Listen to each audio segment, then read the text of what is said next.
Como você pode perceber, eu tava prestes a ir dormir, né? Eu tô usando um pijama. Pijama que é uma coisa que eu nunca usei em toda a minha vida, nunca vi sentido em botar uma roupa pra dormir. Eu sempre dormi sem roupa, ou pelo menos com o mínimo de roupa possível. Mas eu moro numa casa agora que eu vou dormir e tá um clima normal. E aí quando eu acordo parece que tá menos 25 graus. Então, tipo, é muito frio de manhã. Eu falei, tá, então eu tenho que começar a dormir com alguma camisa, alguma coisa assim, né? Alguma camiseta, alguma coisa assim. E cá estou de pijama, usando pijama agora. Eu tava prestes a dormir, tô com muita dor no corpo, uma puta de uma canseira. Mas eu tive uma ideia de vídeo, não é necessariamente uma ideia de vídeo, mas eu tive uma reflexão sobre um cara que eu conheci, tive o desprazer de conhecer ontem, chamado Jurandir. E o efeito Jurandir foi o nome que eu dei pra isso aqui. E você vai entender e você vai dar risada quando você conhecer quem é o Jurandir, né? Eu tô de óculos, inclusive, porque tem uma softbox enorme aqui. Apesar de que eu até que gostei disso aqui, mas tem uma softbox enorme aqui, tava ardendo meus olhos. Deixa eu tomar um golinho de um chá aqui. Eu tô sendo prolixo e tô demorando um pouco pra começar, mas calma, vai valer a pena. Calma. A questão é o seguinte... Fazia muito tempo que eu não ia no jiu-jitsu, né? Não vou aqui falar as causas do porquê que eu não tava indo, do porquê que eu parei de fazer jiu-jitsu durante um tempo, né? Fiquei um ano parado, mas eu treinei 4 anos seguidos e no último ano de treino eu tava fazendo 2 treinos por dia. Então era uma coisa muito importante pra mim, eu tava inserido no meio, conhecia algumas pessoas de lá, tava treinando direto, era uma coisa que eu tinha uma paixão muito grande. E fiquei um tempão parado, mas a paixão se manteve, né? Teve outros motivos, de novo, não vou explicar exatamente isso, mas, enfim, tive meus motivos. E aí um dos meus melhores amigos que treina me chamou pra treinar ontem. E lá, no começo do treino, me alongando, me aquecendo, chegou o Jurandir. Atrasado, inclusive, né? O Jurandir atrasado. É um sujeito que eu não conhecia até então, não sabia que o nome dele era Jurandir, mas ok. Chegou atrasado lá. Ele fez os rolas lá dele e tal, e aí me chamou a atenção uma atitude do Jurandir, que o brasileiro... comum, o brasileiro normal aí, que você vê por aí, ele faz isso o tempo todo, né? Que é basicamente uma síndrome de pequeno poder. Que é aquela pessoa que em nenhum ambiente da vida dela ela tem poder. E aí quando ela consegue uma pequena fração, ela consegue sentir o gosto do poder e até mesmo de estar numa hierarquia maior, né? É importante citar que o Jurandir é um faixa preta. Quando a pessoa sente esse gostinho de prazer, ela não sabe lidar com isso. Essa pessoa, ela se torna um general. E foi o caso do Jurandir, porque um rapaz sentou no sofá. Aparentemente, criaram uma regra nesta academia que tinha um sofá só das faixas pretas.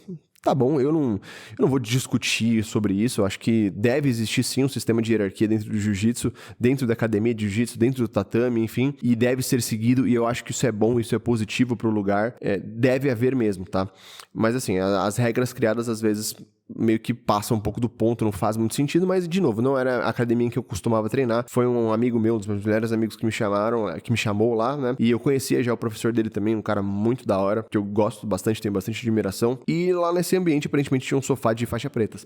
E aí esse rapaz, ao sentar no sofá de faixas pretas, ele não sendo um, né, tomou uma sapatada do Jurandir, o que já me chamou um pouco a atenção, né, caraca, foi em tom de brincadeira, mas mesmo em tom de brincadeira, uma sapatada nas costas não é algo muito gostoso, muito confortável, não é mesmo? E esse rapaz tomou a sapatada ali do Jurandir. E foi o primeiro ponto ali que me chamou a atenção. E aí, ao sair da academia, né, quando a gente já tava todo mundo lá de fora, diga-se de passagem, e eu, por ter recebido o convite em cima da hora, eu me esqueci de levar uma blusa. E tava um frio do cacete, igual o frio que faz de manhã aqui na minha casa. Na verdade, até pior, né? Por vento gelado. E eu decidi, depois de guardar a minha faixa, guardar as minhas coisas, já ter saído da academia, e antes de entrar no carro para ir embora, eu decidi me manter de kimono, né? Até porque eu não estava treinando, então esse kimono não é algo que eu estava usando constantemente, que existia alguma coisa por trás do kimono. Era um kimono que estava não jogado, mas ele não estava sendo utilizado com frequência, estava lá no fundo do armário. E eu decidi, por que não, usar o kimono de blusa, não usar de blusa, mas assim, eu decidi não tirar o kimono, né, porque tava muito frio, eu tirei minha faixa, etc, coloquei o meu chinelo, só que eu mantive a parte de cima do kimono, e o Jurandir, sem me conhecer, decidiu, com um tom de superioridade, me questionar, tá usando o kimono de blusa? Foi o que ele me falou, né. E me chamou muita atenção porque o Jurandir, sem conhecer o rapaz que estava na academia, decidiu dar uma sapatada nele. E sem me conhecer, fora da academia, fora do ambiente onde ele é faixa preta, é óbvio que existe uma discussão que o cara que é faixa preta dentro do tatame, ele também é faixa preta fora do tatame. Apesar de não querer entrar muito a fundo nisso, eu acho que eu tenho que discordar um pouco. Porque o que faz um cara ser faixa preta dentro do tatame, dentro da academia, é que a faixa em si é o demonstrativo de que ele é alguém. E que ele tem capacidades, ele tem habilidades, ele passou por um processo, um teste. Quando ele tá no mundo do lado de fora, é mais do que o jiu-jitsu. Apesar daquela faixa sim ter um peso, mesmo lá lado de fora da academia, tem vários outros critérios importantes para você ter respeito por uma pessoa. Então, só porque você é faixa preta, não necessariamente eu sei quem você é fora da academia, ao ponto de ter que te respeitar ou ter que te obedecer porque você é faixa preta, né? Eu sei que no Brasil tem... Tudo no Brasil é facilmente estragado, né, pelas pessoas, porque as pessoas são muito burras, elas têm uma dificuldade muito grande para raciocinar, para pensar sobre as coisas antes de falar, né? Então, o brasileiro, ele gosta de sugar para si os bordões e frases de efeito, e ele não consegue entender por trás das coisas, né? De novo, dentro da academia é um mundo, no tatame é uma coisa, fora do tatame tem sim a sua importância, mas eu não necessariamente eu preciso te respeitar ou te obedecer porque você é faixa preta, sendo que a gente tá no meio da rua, entendeu? Tipo, não faz nenhum sentido isso pra mim, cara. Eu não conheço ele o suficiente e ele, com esse tom de superioridade, me questionou o porquê que eu tava usando o meu kimono como blusa, né? Eu nem respondi ele, eu ignorei ele completamente. E aí depois, ao falar com esse meu amigo, né, ele falou, pô, aquele cara que ele é mala, né? Eu falei, pô, meu mala mesmo, né? Você viu que deu sapatada, não sei o quê. E aí a gente começou a se questionar e conversar sobre isso, né?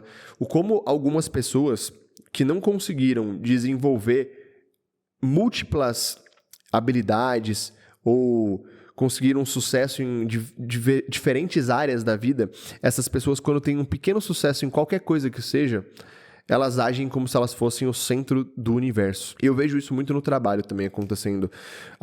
E aí, de novo, eu volto no tema de que o brasileiro ele não consegue separar as coisas. Para o brasileiro, é preto e branco, não existe tons de cinza. Então, por exemplo, aqui, se um cara ele ganha dinheiro, automaticamente ele é visto como um cara inteligente, como um cara superior, como um cara capaz de várias coisas. Sendo que a grande verdade, e eu aprendi isso fazendo dinheiro. A grande verdade é que você não precisa ser inteligente para fazer dinheiro. Tu não precisa nem mesmo ser uma boa pessoa para fazer dinheiro. Então, ter dinheiro não te traz nenhuma característica. Apenas o fato de que você sabe fazer dinheiro. Mas a questão é, não dá para você pegar uma pessoa e achar e colocar características dela só pelo fato dela ter feito dinheiro ou dela ter dinheiro, que são coisas diferentes. Fazer o dinheiro por si próprio e ter dinheiro são coisas diferentes. E ter dinheiro momentaneamente e se manter com dinheiro muitos anos também é uma coisa diferente. Então não dá para você pegar alguém e você achar que, pô, se essa pessoa tem dinheiro, então ela deve ter X, Y, Z. Não tem muito como você fazer isso.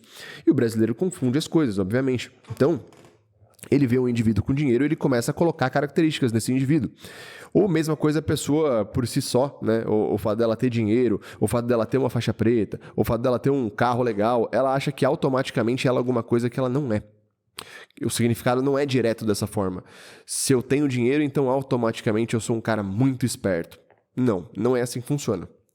E eu percebo como existe esse negócio de que o cara, quando ele não exerce um papel importante em diferentes áreas da vida dele, ele não consegue sucesso em diferentes áreas da vida dele, e ele consegue em uma em específico, ele começa a colocar esses significados especiais nele mesmo. Esses dias eu até vi um cara que ele tava falando sobre um podcast novo lá que ele gravou, e aí o bordão que ele criou pro podcast aqui era uma coisa, eu não vou lembrar exatamente, mas era tipo, não é só um podcast, é uma experiência inesquecível. Cara, é impressionante como as pessoas elas começam a agregar valor nelas mesmas de um jeito que é diabólico, né? Porque acho que não tem nada mais legal num sentido de inteligência, né? Não legal, tipo, por ser divertido, mas num sentido de inteligência, de você ser um cara inteligente e maduro, não tem nada melhor do que você olhar pra você mesmo e você entender o quão insignificante você é. Mesmo que você tenha uma faixa preta, mesmo que você tenha um cargo público muito foda, mesmo que você seja um cara que ganha muito dinheiro, mesmo que você tenha algum tipo de fama, você conseguir olhar pra você mesmo e falar, eu ainda não sou nada, e tem várias pessoas que são melhores do que eu. E não de um jeito negativo, tipo, tentando se diminuir, mas entendendo que de fato você é pequeno. Não é uma questão de se diminuir, de ser uma coisa e tentar se enxergar menos do que aquilo que você é, e sim de enxergar aquilo que você é e entender que aquilo que você é muito pouco mesmo, em proporções globais, em proporções universais, ou até mesmo em relação a outras pessoas. Toda vez que eu me acho minimamente inteligente, eu lembro de caras que são infinitamente mais inteligentes do que eu, e isso faz com que eu não necessariamente desista de aprender, ou que eu me ache burro. Isso, na verdade, me incentiva e me deixa com o pé no chão. E o cara, quando ele não tem poder em em nada, ele não teve sucesso em nada, ele é um fracassado que teve sucesso em apenas uma única coisa, ele começa a ver significado nele mesmo. Significados que não existem, que não são necessariamente verdade. Ele começa a colocar características, habilidades, elogios nele mesmo. Então o Jurandir, e assim, sendo bem sincero, dá pra... Cá entre nós aqui, dá pra você julgar uma pessoa assim pela aparência, por como ela fala, por como ela se veste. Não dá pra você ter certeza absoluta, né? Não dá pra eu olhar pro Jurandir e falar, eu sei quem é o Jurandir. Não tem como. Mas pelo pouco que ele demonstrou naquela 1h30 que eu fiquei com ele ali, treinando, vendo ele fazendo os drills, e ele, por ser um faixa preta, ele tinha voz ali, então ele estava ativamente falando. Dá pra ver que é um cara que não é muito inteligente, não conquistou muitas coisas na vida, né? E dá pra ver no Jurandir que o fato dele ser faixa preta faz ele se sentir muito importante, faz ele se sentir muito especial. E ele não consegue olhar pra si mesmo e falar assim, talvez eu não seja isso que eu acho que eu sou. E se alguém chega no Jurandir e fala pra ele, olha, você não é isso que você acha que você é, o Jurandir, assim como vários brasileiros, vai achar que é algo pessoal. E tem muito esse negócio da inveja no Brasil, né? Você fala mal de alguém é porque você tem inveja. Porque o brasileiro, ele não consegue enxergar as coisas, ele não consegue enxergar os detalhes. Então, se eu falo mal de alguém, é porque eu desgosto da pessoa. Se eu falo mal de alguém, é porque eu gostaria de estar no lugar dela, mas eu não estou, logo eu tenho raiva. Não é porque talvez eu tenha maturidade e inteligência suficiente para reparar em coisas que talvez essa pessoa não repare, e eu estou, muitas vezes, com um intuito positivo, dizendo para essa pessoa, diretamente ou indiretamente, né? Quando, por exemplo, estou falando não para o Jurandir, mas estou falando para outras pessoas que estão assistindo esse vídeo sobre o Jurandir. E quando eu faço isso, eu não tenho intenção necessariamente, até porque se eu tivesse algum tipo de intenção, eu falaria diretamente para o Jurandir, ou tentaria marcar ele aqui, falar para as pessoas, falem sobre o Jurandir. Enfim, o meu intuito não é de maneira nenhuma falar coisas negativas do Jurandir pra humilhar ele, ou porque eu gostaria de estar no lugar dele, não é nada disso, né? É simplesmente uma questão de que eu consigo observar o quão pequeno, assim como eu também sou, o quão pequeno é o Jurandir. Mas ele mesmo não consegue. E isso tá presente em todos os lugares. Pega uma pessoa que não tem poder, por exemplo, uma criança, pode ser. Uma criança que não tem poder de fala em casa, né? Uma criança que não toma as próprias decisões e dá o mínimo de poder sobre um outro animal, por exemplo, pra ela, né? E você vai ver que a criança muito provavelmente vai ser um general, vai maltratar o animal. Isso é bem comum de acontecer. Uma criança que ela tem noção de que ela é mais forte do que um gato, por exemplo. Eu sou mais forte que esse gato, eu sou maior do que esse gato aqui, e nesse gato aqui eu mando. E vejo o que essa criança muito provavelmente vai fazer com o gato. Isso é meio natural, né?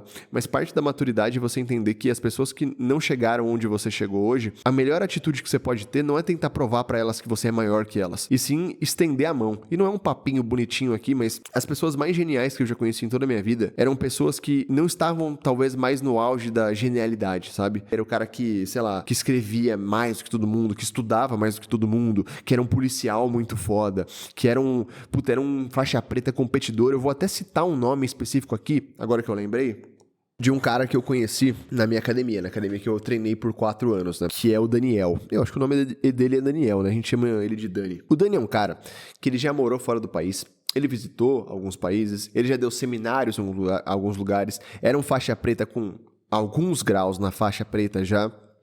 Era um cara que a gente sabia que tinha competido, que ganhou alguns campeonatos. E eu lembro a primeira vez que eu fui treinar com o Dani, e eu olhava assim pra ele, eu falava, putz, esse cara ele vai me amassar aqui. E tá tudo bem, né? Não é como se isso fosse um problema. Mas esse cara vai me amassar, eu vou ser humilhado, ele vai passar o carro em cima de mim, porque ele é muito bom. E todo mundo sabia o quão bom ele era. Você chegava na academia e você... Sabe quando você sente que o cara tem um respeito maior pelas pessoas daquele ambiente? Então, era isso que você sentia com o Dani. E a primeira vez que eu fui fazer um treino ali com ele, ele foi o cara mais gentil possível, dentro de uma situação de luta, é óbvio. Óbvio que ele não vai passar a mão na minha cabeça e falar, nossa, como você é bonitinho. Mas, basicamente, ele podia ter... Cara, ele podia ter me humilhado ali. E isso, assim, eu fui da faixa branca até azul e eu treinava com ele ali. Então, não é nenhuma questão de que, porque eu era faixa branca, então ele não passava o carro em mim, porque não tem sentido fazer isso. Apesar de que o Jurandir, pelo que eu vi ali, ele passa o carro. Ele tenta mostrar que ele é o faixa preta, mesmo que seja com faixa branca, entendeu? O que é uma coisa ridícula, mas enfim. Então, o Dani não é que ele não apertava porque eu era faixa branca. Quando eu estive na faixa azul e quando eu tava querendo competir, era a mesma coisa. Ele sabia que ele era melhor que eu. E eu também sabia que ele era melhor que eu. Então não era uma questão de se provar. Eram duas pessoas treinando e ele sabendo que era melhor do que eu, ele me passava várias dicas. Ele me ajudava muito em algumas coisas que eu não sabia, que eu não entendia, que eu tava fazendo errado. Em nenhum momento do treino eu me machuquei com ele, ou eu senti que ele teve algum tipo de maldade. E era um cara muito bem sucedido, tanto dentro do tatame quanto fora. E aí você vê esse tipo de cara e você fala, cacete, que incrível. É um cara que ele tinha tudo pra mostrar que ele é o cara, porque ele é mesmo. E ele não faz questão. O quão foda não é isso? E aí você vê um cara que não é porra nenhuma, e ele amarra uma faixa que tem uma cor especial, e existe uma hierarquia dentro da arte marcial, e ele acha, no mundo fora do tatame, ele acha que ele é alguma coisa muito especial por conta daquilo.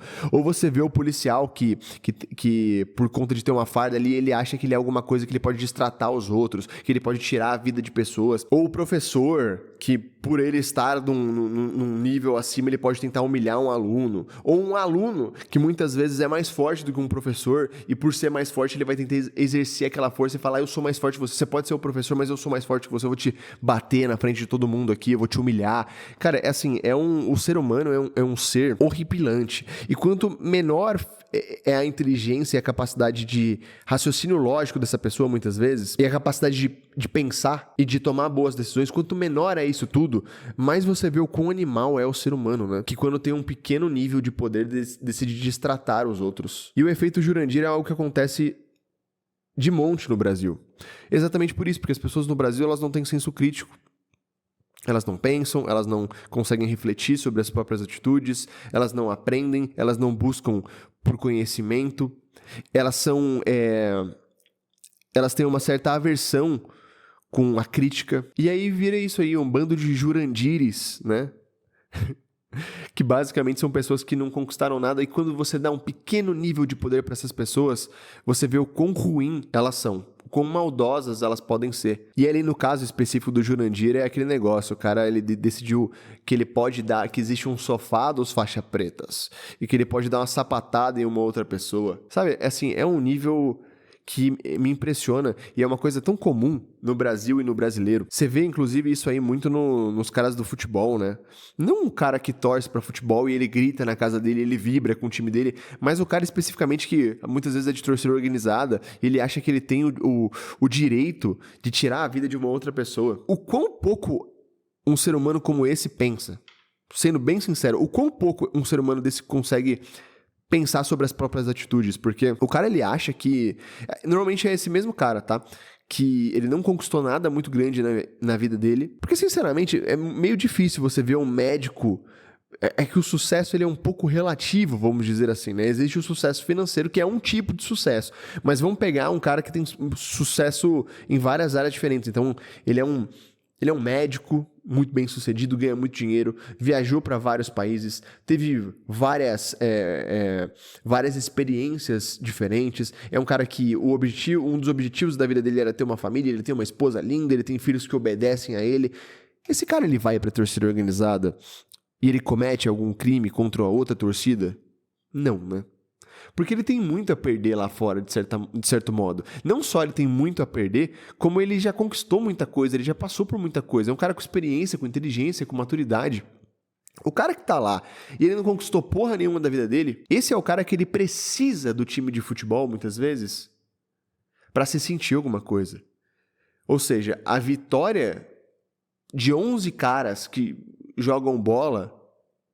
A vitória ou a derrota influencia no meu humor. O cara que chega em casa depois do time dele perder e bate na esposa, sabe? Porque ele não tem vitórias do lado de fora. Ele precisa que outras pessoas vençam por ele. Então o futebol acaba pra esse cara sendo muito importante. Acaba sendo até uma válvula de escape pro próprio fracasso que ele teve na vida dele. E entra dentro desse negócio do efeito Jurandir. O cara mal sucedido mesmo, sabe? O cara que nas áreas em que ele se propôs a fazer alguma coisa, ele falhou. Ou o cara que teve algumas oportunidades e deixou passar. Esse normalmente é o cara que vai ser o pior cara possível em relação à maldade mesmo, muitas vezes, sabe? Eu até falo muito com um amigo meu. A gente conversa sobre isso e eu falei pra ele num tom de brincadeira, eu falei assim, cara, não dá pra ser amigo de gente fracassada. Porque gente fracassada é desonesta. Gente fracassada é desonesta. Essa pessoa carrega uma raiva, uma mágoa que pode aparentemente, ali numa primeira instância, você pode não perceber, essa pessoa pode não demonstrar, mas tá ali dentro. O cara que ele vence na vida, ele normalmente ele tem um bom humor intrínseco ali. Não só no sentido de, o cara tá sempre sorrindo e tá sempre feliz, mas assim, ele tem coisas que ele vai conseguir relevar mais, sabe? Ele não vai ser um cara tão irritado. Agora, o cara que ele fracassa, e ele fracassou muitas vezes, ele não conseguiu dar a volta por cima, ele não conseguiu aprender com esse fracasso dele, ele se torna um cara frustrado, cheio de mágoas, ressentimentos, raiva. E como ele não pode descontar naqueles que tiveram sucesso muitas vezes, naqueles que estão acima dele, ele vai escolher uma vítima para atacar. Dentro do jiu-jitsu, por exemplo, é o que o Jurandir fez. Pega um faixa branca, um faixa colorida e amassa ele no treino. E se ele ousar sentar no sofá dos faixa pretas, deu uma sapatada nele. Então, para fechar esse vídeo aqui com a reflexão, entenda que falhar muitas vezes é apenas uma parte do processo. Falhar não é o fim da jornada, da trajetória. Falhar muitas vezes é só parte do processo. E saiba que se você não souber interpretar muito bem essas falhas, se você não correr atrás para mudar o jogo, você muito provavelmente vai continuar fracassando, não vai sair do lugar, não vai aprender com esses fracassos que você está tendo e vai acabar se tornando um cara magoado e frustrado. E dentro desta dinâmica, o que muito provavelmente vai acontecer é que você vai tentar descontar isso nas pessoas e você vai tentar descontar nas pessoas que você pode. Então você vai ser um cara que vai carregar esse fracasso toda a vida e quando você finalmente conseguir alguma coisa, isso se você conseguir, mesmo que seja a menor das vitórias possíveis, aquilo vai ser muito importante para você. Saiba que fracassar é parte do processo e tá tudo bem. Aprenda com esses fracassos, tente dar a volta por cima e jamais, de maneira alguma, se torne um cara frustrado, magoado e que tenta machucar as outras pessoas por esses sentimentos negativos que você mesmo carrega dentro de você. Em hipótese alguma, seja um Jurandir.